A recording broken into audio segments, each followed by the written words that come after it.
હાલો આજ ઉપાડ્યા અમે ધૂળજારા અને જીરામાં હાલે બીજું પાણી એટલે પાણી તાજે તાજું આવે છે ઘરમાં ગરમ કૂવામાંથી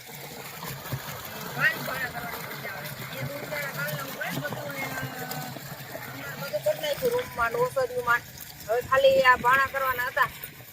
બારી ખુલ્લી રહી ગઈ બાજુમાં ઓટાઈટર હાલતું હતું ને રાતનું બારી ખુલ્લી રહી ગઈ ખસેડા જામી ગયા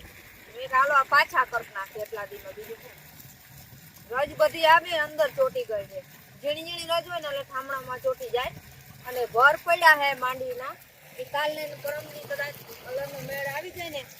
તો એ કાઢવાનું હે તો આ કામ પતાવી દો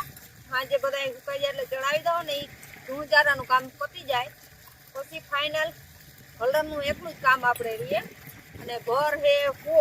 એટલે લગભગ આશરે 2-2.5 દીધો પાકા જ ઠંડી થઈ જાય કઈ નક્કી નંબર ઓભર હે એટલે કાંદા અને ધૂળિયું બચેલે ભૂકો ને બધું કાઢે ને એટલે ઠંડી થઈ જાય મેં કઈ 2 દિનો ખાલું હે ને તો આ બધું પાછા કરી નાખું અને ઓટાઈટર આવેલું એટલે બધી ધૂળ ચોટી ગઈ છે હવે એ ઘરમાં જવું ગમતું નહોતું મેં કઈ હા બહુ જ દેખાતું એને હિસાબે આપણે જીરું વવાઈ ગયું હે બીજું પાણી ચાલુ થઈ ગયું હે અને જીરું વવાઈ ગયું ને ઓછામાં ઓછા 8 દિવસ જેવું થઈ ગયું અને પાછું બીજું પાણી ચાલુ કરી દીધું છે લાઇટ રહેતી નથી લાઇટ આવક જાવક ચાલુ રાખે એટલે અને બીજું પાણી કાઢવામાં વાર ના લાગે પેલું પાણી હજી તો સુકાણું છે એટલે પેલું જ પાણી કાઢવું અઘરું છે કારણ કે લાઇટ રહેતી નથી એટલે આજકાલ બીજું પાણી કાઢવું હોય ને બાજુમાં જો મસ્ત જીરું અસલ દેખાય છે એને અસલ ઉગી ગયું ને જીરું ને કલંજી ને જીરું હે બે ઉગી ગયા અને અમારે હજી પાછળ રહી ગયો એટલે હવે લગભગ 4-5 દીમાં દેખાશે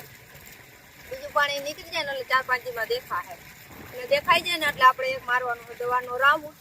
અને એ તમને વિડીયોમાં બતાવીશું કયો પેલો રાઉન્ડ મારશું દવાનો એ એટલે આવું હાલે છે કંઈક ગુજારાનું તો વિડીયો જોજો લાઈક શેર અને સબસ્ક્રાઈબ કરજો અને એક મોટી સરપ્રાઈઝ છે મારા માટે હતી અમે લીધી i20 સ્પોર્ટ મોડલ અને ઓટોમેટિક ગાડી લીધી મને ખબર નથી અમે ગયા હતા ખંભાળીએ ને પાછળથી એક ફોન આવ્યો 1 વાગે કે તમે અહીં જગ્યાએ ઉતરી જાજો કામ છે એક વસ્તુનો પછી ગયા પછી ખબર પડી કે ભાઈ ગાડી આવી છે i20 અને અમાર બે જણાનો વિચાર હતો એને મોટી ગાડી લેવાનો વિચાર હતો મને i20 બહુ ગમતી હતી કારણ કે આપણે આંકવામાં અને મારા જે આંકવામાં ફોરી અને નાનકડી મજા આવે એવી અને i20 હતી ત્યારે જેને જોઈને i20 છે અને i20 સારું લુક ને બહુ મસ્ત મને ગમી ગયું એટલે મારે જો i20 લેવી હતી 5 દિવસ થયા લઈ આવ્યા એને તો કાલ જવાનું છે ખંભાળીએ તો કામ છે એટલે તો વિડીયોમાં કાલ તમને બતાવીશ પહેલી વાર ડ્રાઇવિંગ કરીશ 4 વ્હીલ ને એ ઓટોમેટિક જોવાય ટ્રેક્ટર તો ફાવે પણ હવે એ ફાવે કે ના ફાવે ઓટોમેટિક ટ્રેક્ટરના ગેર ને બ્રેક ને બધું હોય હાર્ડ અને આ હોય આ ડબ્બો એટલે કિલો થઈ જાય જોવાય શું થાય કાલ રોડ ઉપર તો વિડીયોમાં કાલ બધું બતાવીશ હું ડ્રાઇવિંગ કરીશ ને એનું બાકી બધું આગળ તમને વિડીયોમાં હું બતાવું એ ટાઈપનું લુક છે ગાડીનું અંદર બધું કેવું છે તો હાલો વિડીયોમાં હું તમને બતાવી દઉં ગાડીનું મસ્ત પાછળથી લુક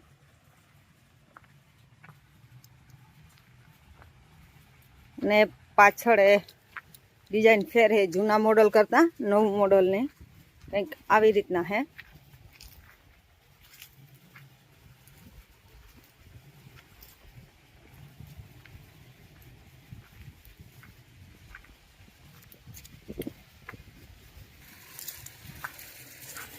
આ ગાડીની છે આપણે ચાવી તો અંદરથી તમને હું બતાવું આપણે ચાલુ કરી થઈ ગઈ જો ખુલી ગઈ લોક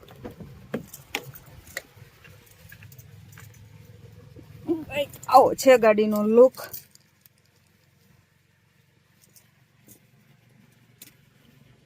ઓટોમેટિક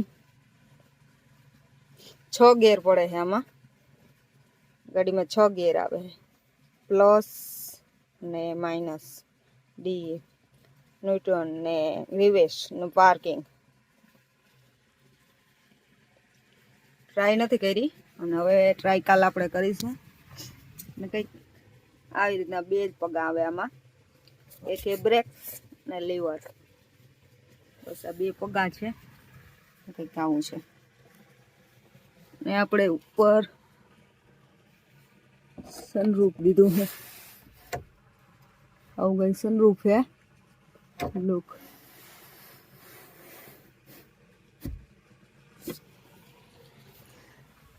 पांच सीटू है,